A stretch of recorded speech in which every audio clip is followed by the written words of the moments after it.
All right, peace and blessings, and welcome to another episode of the Author Spotlight here at Self-Published in 30 Days. I'm your host, Rob YB Youngblood, president of sales for Self-Published in 30 Days, and your LinkedIn locksmith. I have the pleasure to have Dr. Joe Johnson with me in the building.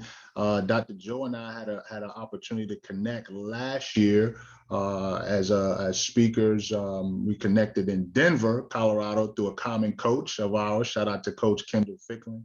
And but today you'll get a chance to hear about Joe, his background, and his route to becoming an author. So Dr. Joe, welcome to the Author Spotlight. How you doing today, sir?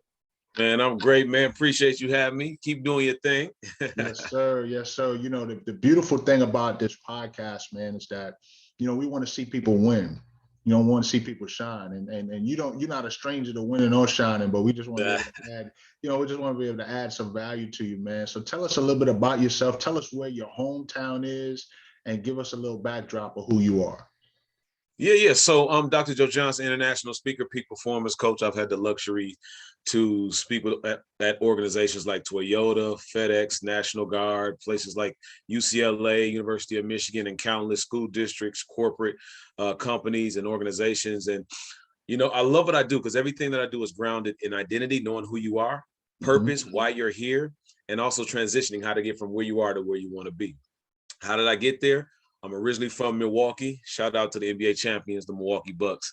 But I'm originally from Milwaukee, and my background as an athlete put me on my path to doing the work that I do right now. Because at one point I was lost in my identity as an athlete. I didn't know who I was.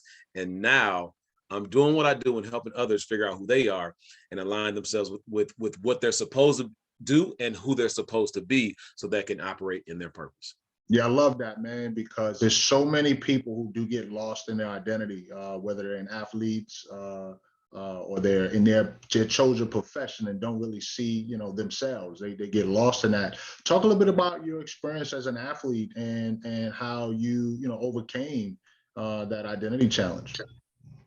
Yeah, when you grow up in I like to say the stereotypical, people like to say the hood, but I always say the hood is not a place, it's a state of mind. That's why people leave the so-called hood and have the same issues. Right. But when you grow up in environments like that, you're trying to figure out, how can you better your life? How can you do better? And what did I do? I use sports. Some people in my neighborhood, they was in the streets, right? Got cousins, family in the streets, but I use sports. And so for me, I use sports to take me to college.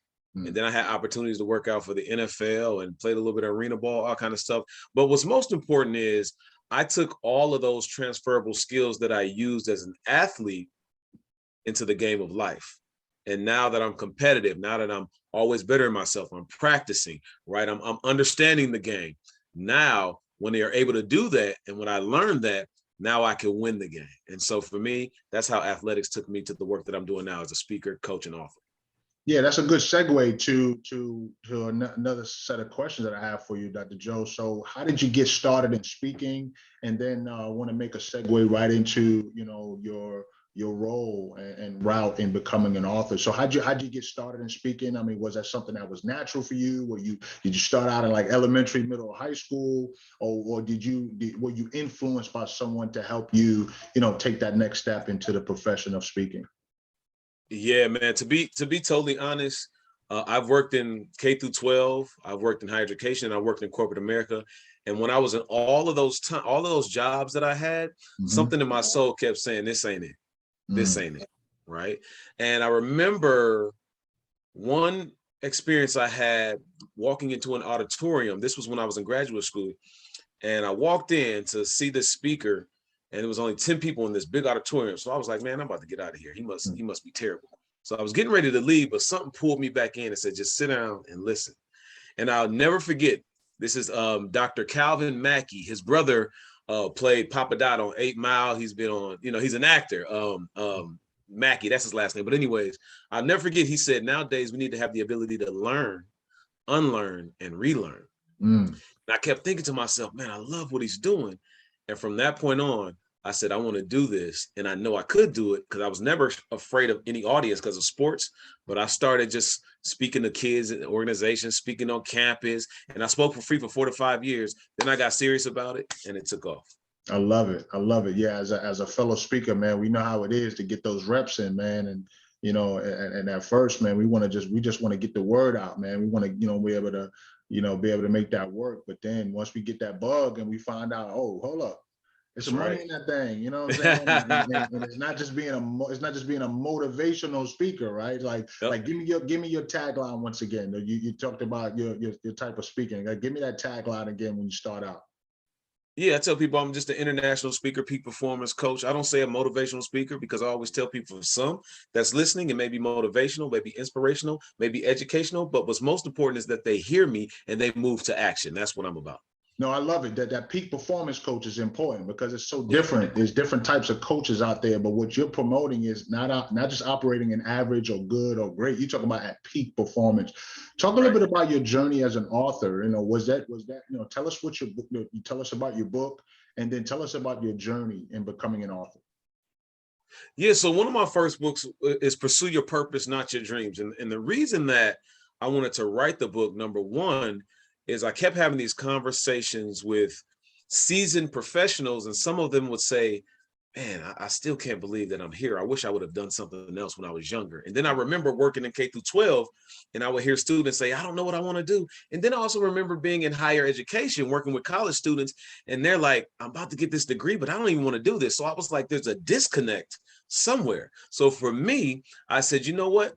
One of the phrases that always stood out to me was they said, if you ever want to keep something away from a Black man, put it in a book. Right. So for me, I said, you know what, I'm going to write a book about this. And that's what I did. It was a process. I had an editor. It's not as easy as people think, but it's not as hard as people think as well. Once you commit to the process, you can get it done. But my journey as an author, I loved it. It was beautiful. And I'm working on I just dropped another book called How to Find a Therapist, right? A step-by-step process on finding the therapist for you. But the other part is I'm getting ready to write another book about purpose. I love it. Nonetheless, we love authors over here, self-publishing 30 days, obviously. And you're exactly right. Becoming an author is not as difficult as people think, but it's not as easy as people think it is as well. Like it's, a lot of people when they hear easy, they think, simple. No, it's simple, but it's not easy. And I think a lot of it has to do with just number one, the mindset, right? I think the hardest thing that most of us have to accept is that you can be an author. But I think it starts with the desire. Talk about what challenges did you have to overcome in becoming an author? Obviously, you got your first book out the way. You're working on your second, and then another follow-up book after that. Well, what was the biggest challenge that you had to overcome in completing that first project? Well, to be honest, the biggest challenge for me came after the fact, right? And so I finished the book, and then I got around authors and people who've been in the game for a long time. Then I went and looked at, I said, man, I wish I would have known this before I wrote it. So the mistake that I made was not getting around people who had written successful books early on. I did what I thought I was supposed to do because at the same time I was in graduate school, so I knew how to write. But being an author and making money with your book is two different things, right? And so I had the mistake I made was not being around people who've done it and they've done it successfully. So what was the thing that what was that trigger, and then what did you end up doing about it once you learned what you needed to learn? Because clearly, what you're saying is very important for our listeners. We have a ton of authors, aspiring authors that's listening to this. So what you're saying is that your challenge wasn't so much on the front end in terms of putting the book together. Your challenge was on the back end. But once you overcame that challenge, like what was the result? Like what did you start to see happen as a result of you learning what you needed to learn? Yeah, it was simple for me. So I shifted how I priced my book, right? I shifted how I was marketing my book. But what's most important is even something like the title that I have of my book. It's not always about a catchy title. You want a title with clarity, right? What are they going to get, right? The bio isn't necessarily, it's not about you. What will they get? What will the readers get from reading this, right? And so these are some of the things that I learned. So in my next book, it's going to be titled differently. I may talk about some more evolved content from my first book, but I'm going to be very clear on the title, and I'm going to make sure that when people read it on the back, they say, this is something I want to pick up. They don't need to know all about me. They'll learn about me later, but they Yeah. need to know what they're getting out of this book. Yeah, I love it, man. That author blurb is so important, man. You know, we work with our authors. That's like the first thing that we focus on is making sure you have that author blurb, because most people don't realize this, but your book is a business. You know, we talk about the B squared method and understand that your book is a business, and it's not just a business card. It can be a business card, but it's a business in and of itself. And it's no different than when you drive down the street and you see, you know, that Chick-fil-A sign or that those golden arches. Like, you know, even the little kids, they drive on the street, they see them M's, they like, mommy happy meal, mommy happy meal. You know what I'm saying? So Yep. that's pretty good. So what does the future hold for Dr. Joe? Obviously, you know, you got another book coming out. I know you're primed for speaking. We just talked about that. You know, what does the future hold for you, and who do you look to connect with? Like, who would you want to collaborate or connect with as you continue in your journey? Yeah, so the biggest thing for me, man, is all about reach, right? And you look at television, social media, all of these, right? For me, it's all about reach. I've been blessed to be on Oprah's network. I've been blessed to be on VH1, you know, other television shows. And for me, it's all about how do I create a platform where I can get my messaging out? It's not about being famous. It's not about, you know, having these material things, but it's all about making sure that I can get my message out. And my message is very simple, right? Your purpose and your profit is directly connected to your individual healing. Pursue your purpose, not your dreams. It's all about that. And so who I want to connect with is people who are doing the digital books, right? Because that's a whole nother ball game. Yeah, That's a whole nother ball game. So I've been stepping up my ebook game. So anybody in that space, I'm looking to connect with them. But then my target is always unfulfilled career professionals looking to transition into a career and a life they desire without stress. yeah, I love that. I love that. As we begin to land the plane, Dr. Joe, please tell us, how can people connect with you if your message is speaking to their spirit, if you know, if they're that unfulfilled professional that you're talking about and they just want to get their hands on your book, or just want to maybe book you in to come in and speak to their organization, what's the best way for them to connect with you? Very simple. Go to www.workwithdrjoe.com, www.workwithdrjoe.com. And I'm always on Instagram at Joe Johnson Speaks. You can find me there probably every single day. I love it. I love it. Last question for you. It's a little bit of a curveball, but I think you can handle it. So you talked about some upcoming book projects that you're working on. Say, for example, if you had the opportunity to travel to any part of the world and I was taking care of it, me and my team, self-publishing 30 days, we was paying for it. You go anywhere in the world to work on your next book project, where would you go?